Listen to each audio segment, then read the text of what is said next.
Baik, Assalamualaikum warahmatullahi wabarakatuh. Baik anak-anak, marilah kita simak bersama video kita hari ini terkait dengan biografi Sunan Kalijaga. Sunan Kalijaga adalah nama yang tidak asing bagi masyarakat Jawa. Beliau adalah salah satu dari 9 wali songo yang berperan besar dalam penyebaran agama Islam di Pulau Jawa. Nama asli beliau adalah Raden Said, putra dari Tumenggung Wilatikta, seorang bupati Tuban yang masih keturunan Arya Wiraraja, pendiri kerajaan Majapahit. Sunan Kalijaga yang hingga sekarang masih dihormati oleh para umat Islam. Bahkan, makamnya tidak pernah sepi dari kehadiran para peziarah. Terkait akan asal-usul beliau, ternyata terdapat 2 pendapat yang berbeda. Pendapat pertama mengatakan bahwa Sunan Kalijaga adalah keturunan Arab dan Jawa asli. Sementara pendapat lain yang didasarkan pada babat Tanah Jawi, mengungkapkan bahwa Sunan Kalijaga adalah orang Arab.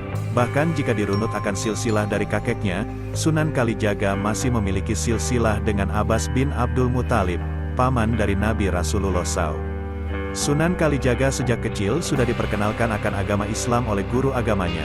Tujuannya adalah supaya nilai-nilai dasar Islam dari Al-Quran dan hadis Rasulullah SAW dapat menjadi pedoman hidup beragama yang baik bagi beliau. Selain itu, sejak kecil beliau juga telah diajarkan untuk memiliki jiwa kepemimpinan terutama dalam menyelesaikan suatu permasalahan. Dalam beberapa sumber, menyebutkan bahwa masa muda dari Sunan Kalijaga ini terdapat 2 versi. Pada versi pertama, mengatakan bahwa Sunan Kalijaga yang kala itu masih menggunakan nama Raden Said adalah seolah pencuri.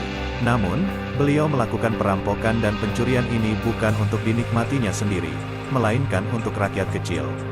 Sementara dalam versi kedua mengungkapkan bahwa sejak kecil, Raden Said adalah sosok yang nakal dan tumbuh menjadi seorang yang sadis.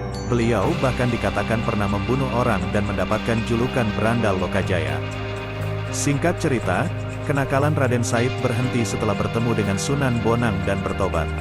Setelah peristiwa tersebut, Raden Said diangkat menjadi murid dari Sunan Bonang, dengan syarat bahwa Raden Said harus menunggu Sunan Bonang di pinggir sungai sambil menjaga tongkat miliknya. Penantian Raden Said di pinggir kali itulah yang menjadikannya disebut sebagai Kalijaga yang berarti menjaga kali, sungai.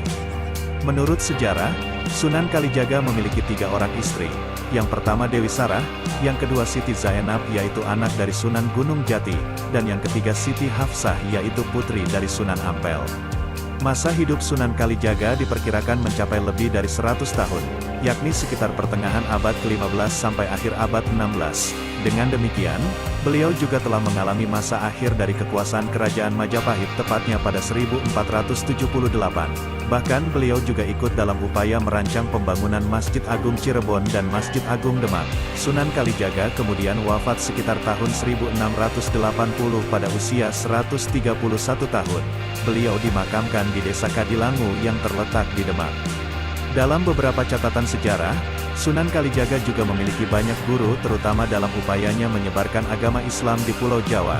Beberapa guru tersebut adalah Sunan Bonang, Syekh Siti Jenar, Syekh Sutabaris, dan Sunan Gunung Jati. Selama menyebarkan agama Islam di Tanah Jawa, Sunan Kalijaga selalu menggunakan kesenian budaya Jawa dan meninggalkan banyak karya. Bahkan di tempat-tempat tertentu, ajarannya tersebut masih dipelajari dan digunakan hingga zaman sekarang ini. Nah, berikut adalah beberapa karya dari Sunan Kalijaga yang sudah tak asing lagi di mata masyarakat Nusantara, yakni seni wayang, seni ukir, seni gamelan, seni suara dan baju takwa. Nah, itulah ulasan mengenai biografi dari Sunan Kalijaga sebagai salah satu jajaran dari Wali Songo yang berperan serta dalam penyebaran agama Islam di Nusantara, terutama di Tanah Jawa. Terima kasih saudara sudah menonton video ini. Jangan lupa like, subscribe dan share jika video ini bermanfaat.